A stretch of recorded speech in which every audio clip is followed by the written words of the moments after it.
ever received a product, tried it, didn't like it, and then decided not to review it? Yes! Take what's mine and I'll leave behind. Hey guys, welcome back to my channel and thank you so much for being here. If you're thinking how to achieve this makeup look, it is on my YouTube channel. It's on my YouTube channel already actually, and I also cut down a shorter version on my Instagram as well. This is basically a full face of Juvia's Place, so I'm doing a series on my channel where I promote black-owned makeup brands every Sunday. This Sunday coming is going to be the last episode, so even though it's going to be the last episode, that doesn't mean I'm going to be silent about the BLM movement. I'm still going to promote it and advocate it as much as I can on my platforms. But yeah, it would mean so much to me if you guys checked out that video and checked out the series as well. So today's video is going to be so different. I can't remember the last time, or maybe I've never done a video like this on my channel. I don't know. I've been doing YouTube for such a long time. Like, whenever I make content, I kind of like forget about it. I am basically doing the truthful YouTuber tag, and I saw Soph Does Nails did this video, and I just feel like this is such a nice way for you guys to really get to know me and know how I work. And you know, I'm one of those people that believe that when you are truthful and honest in a relationship, it makes a relationship stronger and healthier. And I just want to really be honest and open with you guys, and I feel like I don't open enough on my YouTube channel. So yeah, I'll leave a link down below to Soph Does Nails because she did a video as well. It's really cute. I recommend you guys watching it. The person who created this tag was Mel Thompson, so yeah, make sure you guys check that video out as well. I'll leave a link down below. Okay, so let's jump straight into it because we got a lot of questions to go through. So number one, have you ever received a product, tried it, didn't like it, and then decided not to review it? Yes!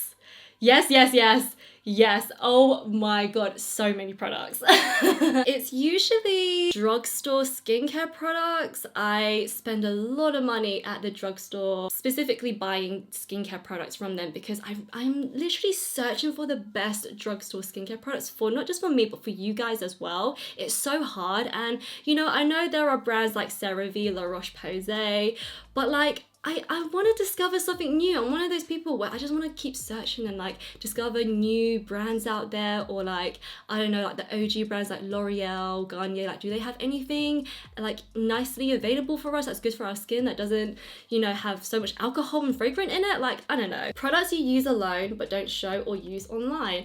I do have quite a few products that I don't really show online. For instance, I use Elizabeth Arden 8-Hour Cream pretty much daily, Lanolips 101 ointment, the mint one specifically, that's like my favorite one. I do use the Ulla Henriksen vitamin C cleanser. That's oh god, can't even talk right now because I love that cleanser so much. I'm like cleanser is so beautiful. I love it so much. And recently I have been really enjoying using the Huda Beauty Wishful Cleansing Balm. That cleansing balm is so beautiful, milky, soft. It's like silk. I don't know, I can't describe it. It's just so beautiful. I don't know why I haven't not yet reviewed it on my channel or did an Instagram post on it. Yeah, those are some of the products that I use that I don't talk about enough. So now you guys know. Products you want but won't buy because you don't support the brand.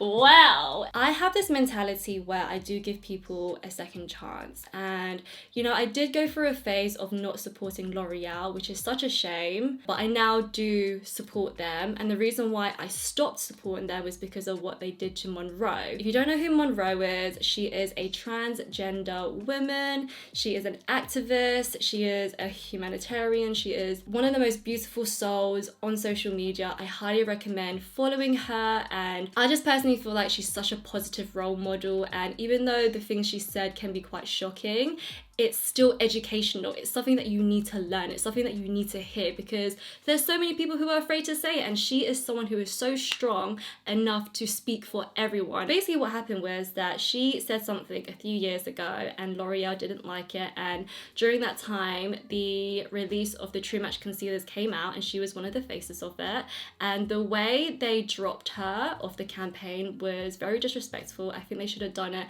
behind closed doors rather than on social media. But now I have full respect for L'Oreal because table has turned.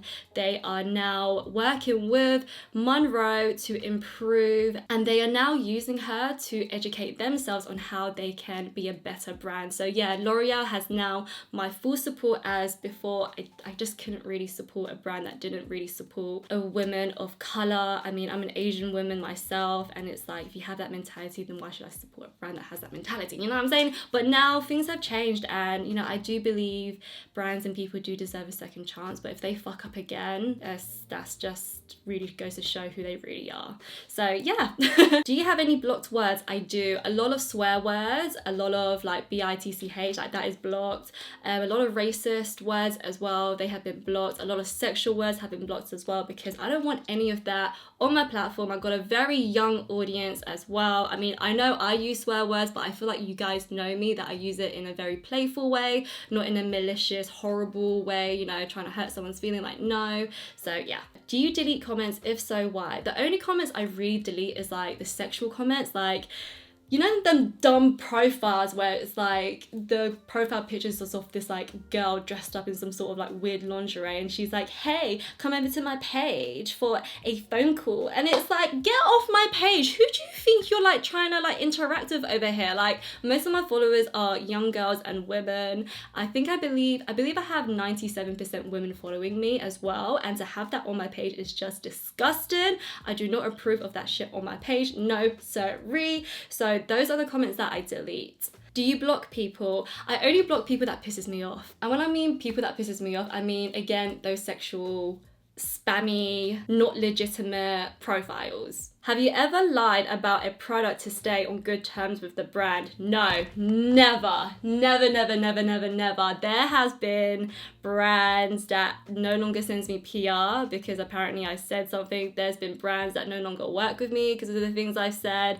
I just say whatever I want to say. I feel like it's really important that I just tell the truth. Like, at the end of the day, it is just products, and I feel like I can understand a brand being sensitive towards criticisms, but the thing is, I feel like some brands just need to put on their big girl pants and just like work with it and just carry on, you know what I mean? Like, if I was a brand and I released a product and I find a really big influencer, I didn't like the product, I will personally contact that influencer and be like, thank you so much for the feedback, I will take in your notes and I will try to improve in the future. Like, I don't want to blacklist anybody. Like, I would rather use that negative comment as an opportunity to grow and be a better brand and person. As for some brands, unfortunately, they just don't have that mentality, which, you know, to each of their own. Do what you gotta do, think what you gotta think. Have you ever initially liked a product when you reviewed it and then changed your mind but didn't let your audience know? Not that I could think of. So far, a lot of the products that I have tried, I liked and I still liked. I'm trying to think of a product that I disliked after using it. I'm really trying to think hard, guys. Not so much dislikes, more so, oh, this is how you use the product now, if that makes any sense. So like some primers, whenever I put it on and I go ahead and put on a foundation, sometimes my foundation rolls and it's because of the primer, but then when I use that primer with a different foundation, it tends to work really well. So not really disliked afterwards, more so trying to figure out how to make this product work, if that makes any sense. Influencers you don't trust. Wow. Okay, so the influencers that I usually don't trust are the ones that was on TV.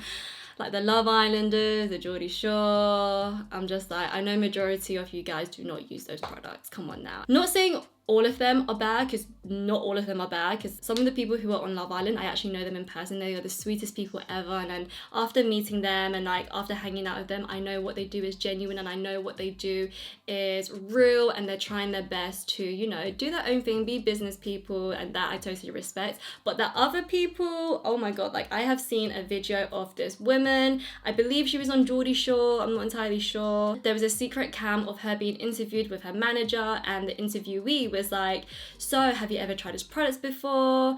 If so, how did it go? And the influencer was like, no, I've never tried it before. I just saw the money and I just wanted to make the content and that's it.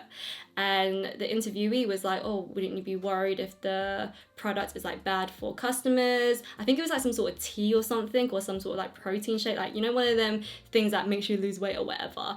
And she was like, yeah, I don't care. And seeing that video just really like angered me, because it's like people like that is literally putting a bad name to us influencers, like our reputation. Like, we do what we do because we care about what you guys think, and we want to make sure that you guys spend your money on good products. We want to make sure that we make content that makes you feel happy. We want to make content that inspires you. And then there's people like that, and it just really pisses me off. So those are the type of influencers that I don't trust. Influencers you trust the most, oh my god, my little gang. Honestly, I love Twee, I love Danny, I love Gary. They are just so funny, and like, because I know them in person, when I watch their videos, I know what they say is so genuine and real as well. I also love Cece, I love Jay Pierce, I love so many people. I love Rachel Leary, I love the Bedora twins.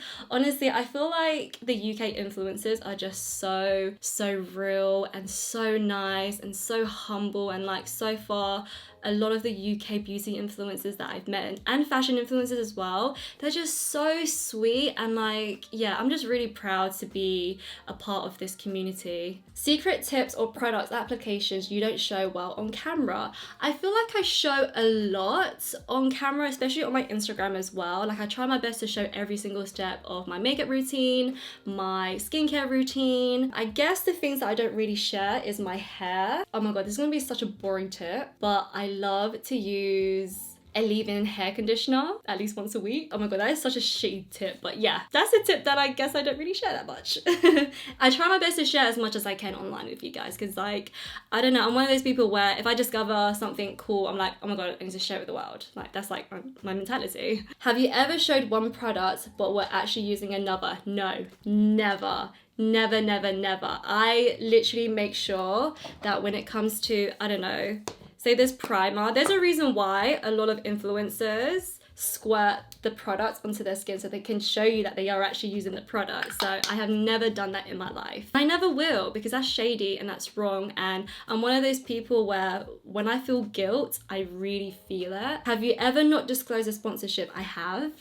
And I'm gonna be absolutely honest with you guys, and it's my mistake. I should have done that. It was, I believe, maybe 3 years ago when I did a paid partnership with L'Oreal, and it was during the time when ADA or something, I don't know what it's called in the UK, is when all UK influencers have to disclose that the post they are posting on Instagram, YouTube or TikTok, they have to have the word ad or hashtag ad or the word sponsorship or something.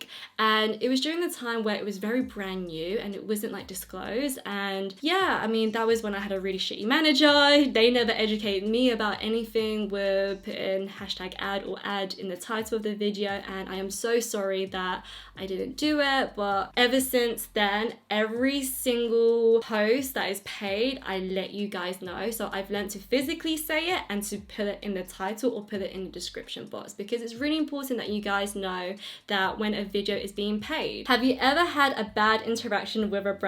Oh my god, not a bad interaction, I'd say a really funny one, like a really funny bad one. Oh my god, okay, so here's the story, right? Okay, so I think it was maybe last year or a few years ago, I've always wanted to work with Revlon. Revlon is one of them drugstore brands, and I just feel like you guys would like it, I like it, and if I worked with them, you guys would appreciate it. It was one of those moments where I was like hounding my manager. I was like, I want to work with Revlon, please make it happen. And he finally made it happen, and yeah, we were talking about it, and yeah, they sent me some products and I was waiting for the brief. So just in case you guys don't know how some influencers work, in order for an influencer to create a paid piece of content, the brand has to provide a brief, which is basically a presentation of how to make the content, how to show off the products, how to apply the products, and so on and so on, just like that type of stuff.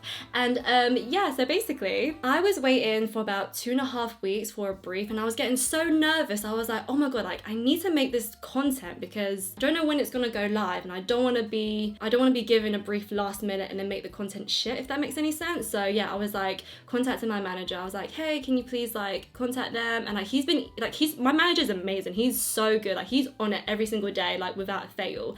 And he was telling me that they've been ignoring him, and I'm just like, that's just like not okay. So what he did was he went ahead and called the company and oh my god, this is where it gets really funny. Okay, so basically he called the company and the woman he's been emailing was the one who picked up the phone. What a coincidence, right? So that happened and the woman on the phone was like, hi, can I talk to you on the emails instead of on the phone? And then my manager was like, okay, sure. So they moved over to emails. Thank God for emails. Make sure you get everything written down, and I'm so glad this is on email just in case anything happens in the future. But basically what happened was, in the email she said to him, hi Paul, Revlon can't work with Ling because she has a criminal record.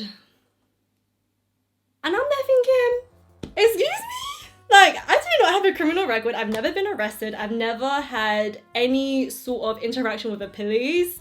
When I do see a police, I genuinely say, hi, how are you? I've never been in trouble with the law. I've never done anything against the law. Like, no, never. And yeah, I'm just like, I just couldn't believe it. So what he did was he researched. So he typed in my name. Instead of typing ling.kt, he typed in my actual name, like Ling Tang. So he typed in Ling Tang arrested, or Ling Tang criminal record, something like that. He used one of those words, and then this article came up. Okay, thank God for newspapers because I would not know anything about this and I wouldn't know how to provide proof that I've never been arrested. So I think it was like the Metro or something, or some sort of newspaper article, and basically it was this old woman from Hong Kong with the same name as me. Ling Tang's a very generic Chinese name, and she basically got arrested because she didn't make it to court. And she got arrested, and she's like, I think 60 or 70 years old, and there's a picture of her which I will leave on the screen for you guys for you to see. Like, clearly she looks nothing like me. And so my manager is honestly so amazing. He sent a link over to the women at the company and was like, hey, do you mean this Ling? And I don't know, like, I find it personally really, really funny. I have no bad blood with Revlon. I have no bad blood with anyone in the company. It's just one of them things that unfortunately happen, and I'm just so glad that I have a manager that takes care of me, because yeah, if I had a shitty manager, they would not bat an eyelid or not care. So yeah, that is my story. So it's not really a bad interaction, it's more of an awkward, funny interaction. I'm over it. I still love Revlon, and yeah. Okay, have you ever bandwagoned with other people's thoughts on a particular product? I used to, and I'm not gonna lie, I'm gonna be honest about that, because I used to watch a lot of YouTube videos on a certain product because I wanted to make sure that when I film my YouTube video, I do it right for you guys. And I was so caught up of, oh my god, I should be like this, I should act like this, I should talk like this, I should show off the product like this, I should edit like this. Like, I was so caught up in that, and I don't know what happened, but I just got to the point where I was just like, I just want to be myself, I just want to review the product how it is, and if I miss out on any certain things that I didn't mention, I could always just, you know, mention it in the comment section, or I could just, I don't know, put it in the description box, or I could just put text over the video, or I could just, I don't know, film a little behind the scenes and talk about the products when I'm not really in the scene. I don't know. Basically, what I'm trying to say is I have learned to not do that anymore, because it's really important that I review the products my way. And yeah, I've stopped comparing myself to others, which has been so helpful in terms of creating YouTube content. So yeah, anybody out there who wants to be a YouTuber, I highly recommend in not hopping on any bandwagons. Okay, we're on to the last question. Things other creators do that get on your nerves. Well, currently in the beauty industry, there is a lot of fires going on. The Jeffree Star, Tati thing, I am honestly annoyed with that, because things like that is making us look bad. I know a lot of you guys don't think like that, but some people who are looking from the outside in, they're probably not thinking like that. And I don't know, when I heard the word blackmail was involved and I heard the word assault was involved, I was just like, you guys need to stop fucking up with people's lives. Like, literally, that's what was going through my head. And that's what really annoys me. It really annoys me when people start drama and then bring it to the internet. And some people think it's entertaining. To me, it's not entertaining at all. I find it damaging. I find it annoying. I find it discouraging. I find it rude as well, because you don't know these people. The only time you will know these people if you know them yourself in person. And I just hope this situation does get sorted out, and I hope everyone does find a solution afterwards. But other than that, other things that really annoy me is when influencers don't disclose. Like, I feel like a lot of international influencers don't disclose that something is paid, like, you know, someone from Dubai, someone from Australia, you know. It's just like, man, just put ad. Like, why are you so afraid of putting ad? Especially like Lounge Underwear, who sponsors so many influencers, and you can tell it's freaking paid. Just put the word ad in it, okay?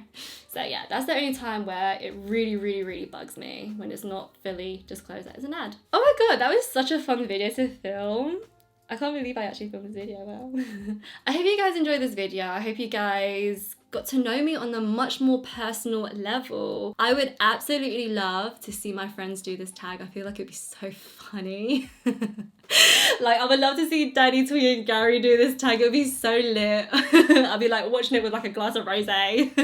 Thank you so much for staying tuned in today's video. It means so much to me. This month of July, I will be uploading 3 times a week. I am on this roll of filming YouTube videos for you guys. Oh yes, I'm going to be filming a bunch of different types of videos. I'm going to be doing decluttering videos. I'm going to be doing skincare videos. I'm going to be doing a lot of drugstore videos as well, because I feel like Miss Corona has messed up a lot of our financial lives, and I really want to create content that can really help you guys out. So yeah, I would love it if you guys would subscribe and hit the bell button as well. That way you're notified whenever I upload a video. Make sure to follow me everywhere else. I'm on Instagram and TikTok as well. Yes.